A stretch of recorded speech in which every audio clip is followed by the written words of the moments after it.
guys, so back in the garage shop. We're beginning this video right where we left off in finding her axle for Kinsey video. A little bit later though, she's inside now. And we're going to discuss this for in a little bit more. And in Kinsey video, we talked about putting in the 84 Trans Am. The reason I put in the 84 Trans Am is I want to build a driver out of that car. Something I can just get in, get a good highway car.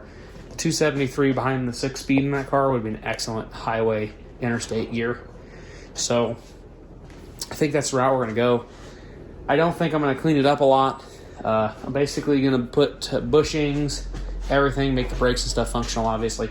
Put bushings in all the bushings and everything in the suspension I have, the new shocks. I may just actually get replacement shocks. I may not use the shocks I have. I have adjustable KYB shocks. I may save them for something else. But I'm not going to go nuts like I wanted to with the Trans Am. The Trans Am was not a long-term car. It's not really a car that I wanted. I mean, it is. I wanted one. I always wanted that generation of Trans Am. But it's not a long-term car. So I'm going to go ahead and just build it as a driver. Have some fun with it. And either if I keep it, I keep it. If I don't, I don't. So I'm not going to spend a lot of time painting parts. I'm not going to really clean a lot of stuff up. I'm just going to make it nice and presentable, but it's not going to be a showpiece. I don't want it to be a showpiece, because if it was, I wouldn't drive it. And I want to have that car drivable by springtime. And I think it's very, very, very possible to have that done. I think I have all the suspension components I need. I have front brakes, rotors, pads, all that jazz for it. I even have Willwood front calipers. May not put them on it, but they're not too expensive, so it'll probably get those. Just because that car is kind of motivated. We pretty much almost doubled the horsepower when we put the LT1 on it, so we'll use them Willwood brakes just so she stops good. What else? I do need to get a new sending unit for it. Drop the fuel tank. Swap the sending units out because I unfortunately roached my sending unit. That kind of sucks. But we will do that. We'll go ahead and get that replaced and get it to running again. Don't know what I'm going to do for exhaust right now.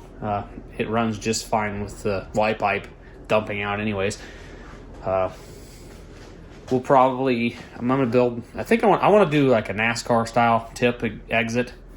So I think I'm going to do that. Just probably put like a glass pack, maybe SLP muffler, and line out to that tube and stick it out the passenger side. I think that'd be kind of cool. Wheels. This is obviously a 4th gen rear end, so it is a tad wider than a 3rd gen rear end. So I think I'm going to run these wheels for right now, unless I find another set of C4 Vet wheels. I think them would look cool. Probably not the 84s, but maybe like the 90s Vet wheels, the early 90s. I think them would look good on the Trans Am. I don't think these will look too bad. I'm going to run them for a while. I'll probably find some tires, and I'll get spacers for the front so I can run 4 of these. I do have a couple sets of American racing wheels. I may throw on this axle under the car, and if they don't stick out a stupidly absurd amount, I will probably keep them on there. But if they look dumb, I'll just run with these wheels for a while, and we'll find a set of wheels for it. I've got 2 full sets of these and 2 spares somewhere, so I gotta find the other 2, but I know where 4 of them are right now. But yeah, so that's the plan we're gonna do with the Trans Am. I think I'm gonna cut it off now. I'm not gonna cut the video. I'll save this clip to put it on the beginning when we bring that bad boy back in or start working on parts for that car. So catch you guys in a second. But for me, it'll probably be a while. We're back. It's about a week since the last video went live. It's actually Tuesday night. This video will go public tomorrow at noon. Pretty much just been in the shop. It's kind of late. It's like 10:30, 11 o'clock almost. Yeah, I didn't get ready for bed for work tomorrow, but I'm out here. You guys probably hear some noise. I've got this cool exhaust system. I bought a Jags 300 CFM fan, blower fan, and I built this custom paint evac system. Yes, I know the paint fumes are flammable and That's not a brushless motor, yada, yada, yada. Could explode, I know. But it's pulling it through this filter. That's just, there's not a lot of actual flammable paints going through the system. This is just to get some of the fumes out of the building, just so I don't have to smell it. I kind of lied to you guys. I said I wouldn't be painting a bunch of parts for the Trans Am. I figured I'm here. I've got all this equipment. I got my glass cabinet. I got my parts cleaner. And I got this stand.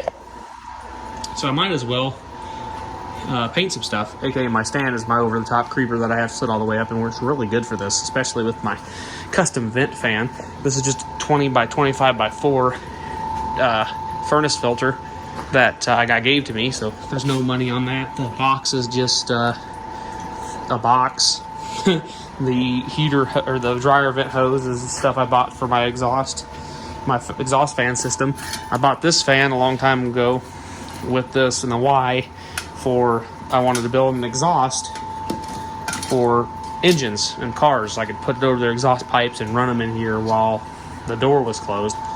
And that fan doesn't even open the door on my vent that's on the garage door, so that's real handy. This does, though. This is blowing out. This actually, you can actually watch the fumes when you paint get sucked into this, and it does help. It is keeping the fume level in here down, so it actually makes it bearable to be in here to work on stuff. I got the parts washer over here running. It's kind of disgusting right now. I've been cleaning this spindle off for the Trans Am. I'm gonna end up putting this back on this because this blue what is this called, push lock or line or lock, whatever it's called, this stuff here, it's actually, if you can see there, it's dripping. It's actually deteriorating it, and yeah, I think I was gonna go with the metal one, put that on. I do have the valve in here to change to the brush. Did finally get a brush, and it does work quite well. And you can see we're still going for the filter. In the drain there's a screen, so any of this big stuff will actually be in the screen, so I can just clean the screen out later on. And none of it actually makes, the big stuff doesn't make it down to the tank, down to the bucket.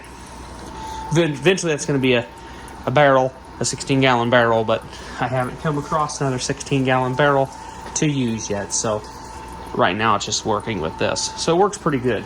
I actually don't have very much in the bucket. I probably do need to check the level and maybe add a little more.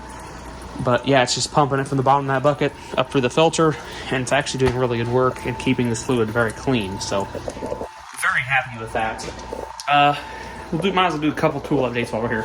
I went ahead, I got tired of running the lever on the handle on the blast gun, so I went ahead and got me a foot pedal for the blast cabinet. It goes through the regulator down to the pedal, back up to the inlet. Works really good.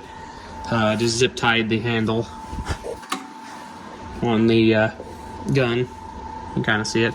And I also went ahead and wired I went and got a heavy duty switch, and I wired the dust collector into the switch. So if I hit this on, you guys hear how annoying it is. Hit the switch off, it goes ahead and shuts off. But if I just want the lights on, I could go ahead and just turn the lights on and just have the lights on and not have the vacuum on. But if it's all wired, it takes one plug-in. One plug-in unplugs, one air hose unplugs, unlock the wheels, and this thing's mobile. So that's kind of handy. Used the shop press the other day for the first time. Used it to bend my skid plate back on my Suburban. And used it to press out a bushing on one of the A-arms, for one of the cutoff arms for the one of the Camaro diffs over here. And just to test it so I can actually press the bushings out of the A-arms for the Trans Am, because they're going to get cleaned up and painted too. Pretty much what I'm just painting it. I'm doing real simple stuff, just cleaning it up, sandblasting it. Hitting it with the Rust-Oleum self-etching primer. This is a pretty good primer. I really like this stuff. Works pretty good. Then I'm sitting over top of it with the Rust-Oleum high-performance enamel in black. That's pretty much what I'm doing. So yeah, it's working pretty good. And yeah, it works really good. Actually, that's why I did my axles in my 83, and they still look pretty good to this day. So anyways, we're gonna go ahead and get a lot of the stuff cleaned up. Basically, I'm just doing parts prep and cleaning up right now. And just need to get a video to you guys, so that's pretty much what I'm doing, just giving a little update. The shop is a mess, and it is literally driving me insane. So I'm probably going to take a day and just clean this place up. It's full of stuff that's just got pulled out of vehicles, parts from the Camaro that I parted out still. All the stuff needs to be organized, labeled, and put places, and just pretty much be... I got parts of the Camaro I want to do. I got stuff I want to do for the parts of the Camaro. The Camaro is in storage now. That happened last week. So she's all snug away for the winter. And I have parts in here that need to be categorized. Stuff that's going on, Kinsey. I want to get a shelf somewhere so I can just put parts that are for projects. Have each shelf be a car that's a project. It's like I've got all this stuff over here for the 1 ton. The 1 ton can have a shelf. Kinsey can have a shelf. The Trans Am, which is named Serrana, I don't know if I've ever really said that, but she'll have a shelf, and we can just have all the shelves for vehicles and have parts and whatnot, like nicely arranged so you can know what project gets what. Like I said, yeah, I got parts everywhere, got stuff to take to the other garage, so that's got to happen soon. Gotta get my floor in my kitchen still, so I can get my subfloor out of here. Once I get the subfloor out of here, we'll have more room. We'll be able to possibly bring the Trans Am in and start on cleaning up fender wells and whatnot, and getting it PR15 painted, undercoated, and seam sealed and whatnot.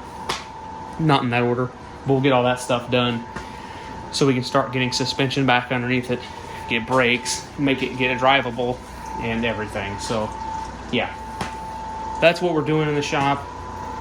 Just doing a bunch of stuff. I haven't been out here lately. Been having to do stuff. It's close to Thanksgiving, obviously. Thanksgiving's tomorrow.